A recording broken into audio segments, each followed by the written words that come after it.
பொன் மாணிக்கவேல் மற்ற அதிகாரிகள் அவங்கெல்லாம் சிலை திருட்டு விஷயமாக சில திருட்டுகள்லாம் கண்டறிந்து அப்போ எஃப்ஐஆர் போட்டிருக்காங்க. நீங்கள் சொன்ன 41 எஃப்ஐஆரில் உச்சநீதிமன்றத்தில் என்ன வாதாடி இருக்காங்கனாக்கா அதில் 21 22 எஃப்ஐஆரும் ஃப்ரெஷ்ஷாக போட்டிருக்காங்க. அடுத்த கேஸ் இவங்க ஹெச்ஆர்என்சி ரெடி ஆகட்டும். செக்ஷன் 2930 இவங்க பொறுப்பு உள்ளது தவறாக பண்ணி கோவில்களுக்கு மிகப்பெரிய வருமானத்தில் அவங்க சொத்துக்களுடைய சேதம் ஏற்பட்டிருக்கு.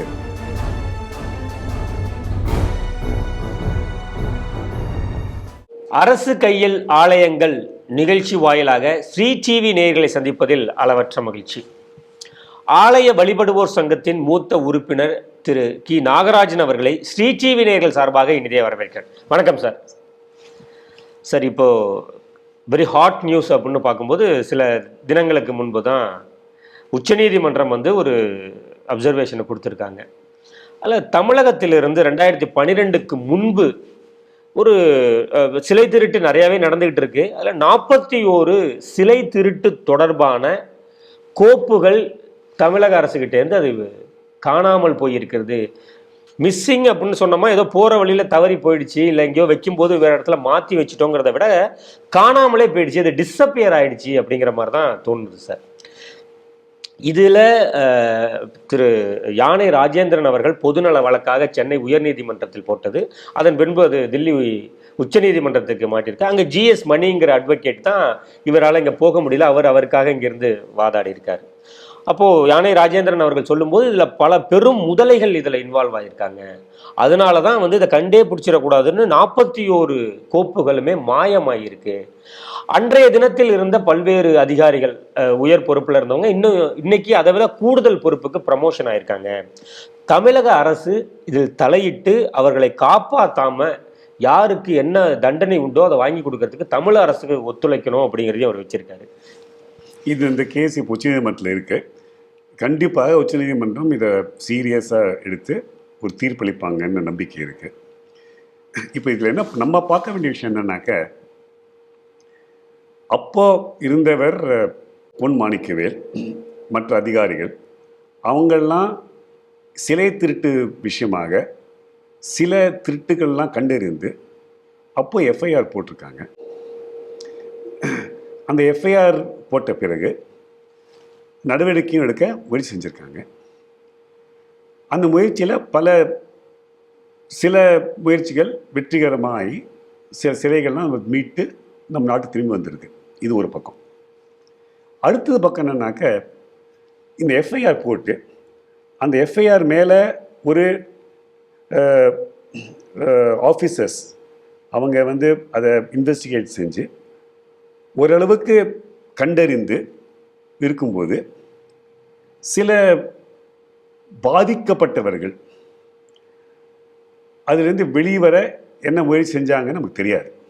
ஆனால் நமக்கு என்ன தெரியும் அப்படின்னாக்க, நீங்கள் சொன்ன 41 எஃப்ஐஆரில் உச்சநீதிமன்றத்தில் என்ன வாதாடி இருக்காங்கனாக்கா அதில் 21 22 எஃப்ஐஆரும் ஃப்ரெஷ்ஷாக போட்டிருக்காங்க, மறுபடியும் போட்டிருக்காங்க அப்படின்னு சொல்லியிருக்காங்க. அதுக்கு உச்சநீதிமன்றம் இந்த மாதிரி ஃப்ரெஷ்ஷாக எஃப்ஐஆர் போட்டிங்கனாக்க அவங்க டிஃபெண்டன்ட்ஸ் இது சட்டப்படி செல்லாதுன்னு வாதாட வாய்ப்பு இருக்கு.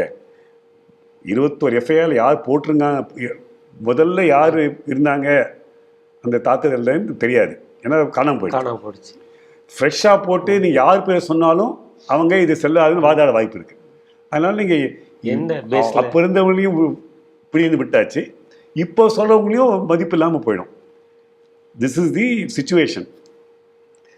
இதில் நம்ம அந்த விஷயத்துக்கு போக வேண்டாம். இதில் அந்த எந்த போலீஸ் ஆஃபீஸர்கள் யாரும் இப்போ என்ன செய்கிறாங்க அது உச்சநீதிமன்றம் கையில் இருக்குது. அதை பற்றி நம்ம பேசக்கூடாது, சப்ஜுடிஷன் விட்டுலாம். அது இது ஒரு பக்கம் இருக்கட்டும். இது நீங்கள் சொல்கிறது எஃப்ஐஆர் போட்டிருக்காங்க, அதாவது ஒரு ஒரு தவறுகள் நடந்திருக்கு அப்படி கண்டறிந்து எஃப்ஐஆர் போட்டது. இதே குறைபாடு தவறுகள் இருக்கா இல்லையான்னு கூட தெரியாமல் இருக்கிறது நம்ம செக்ஷன் 29 ரெஜிஸ்டர். நம்ம முன்னாடி சொல்லியிருந்தீங்க, போன எபிசோடில் கூட சொல்லியிருந்தீங்க. செக்ஷன் 20 ரெஜிஸ்டர் அப்படின்னாக்க இந்த கோவில்கள் சொத்துக்கள் விவரங்கள், சொத்துக்கள் மட்டும் இல்லை, அங்கே நடைபெறும் நடைமுறைகள், வழிபாடு முறைகள், அந்த கோவிலுடைய புராதானங்கள் எல்லாமே அந்த 29 ரெஜிஸ்டர் வந்துடும். அதில் அசையா சொத்துக்கள், அப்புறம் அந்த மாதிரி அசைய சொத்துக்கள், நகைகள், விக்கிரகங்கள், அதெல்லாம் ஃபுல்லாக லிஸ்ட்டு போட்டு இன்வென்ட்ரி போடணும். அந்த மாதிரி ரெஜிஸ்டரை இதே மாதிரி எஃப்ஐஆர் 2012 போட்டு காணாமல் போய் ஃப்ரெஷ் எஃப்ஐஆர் போட்டு அந்த ஃப்ரெஷ் எஃப்ஐஆரை தவறுன்னு சுப்ரீம் உச்சநீதிமன்றம் சுட்டி காட்டியுள்ளது.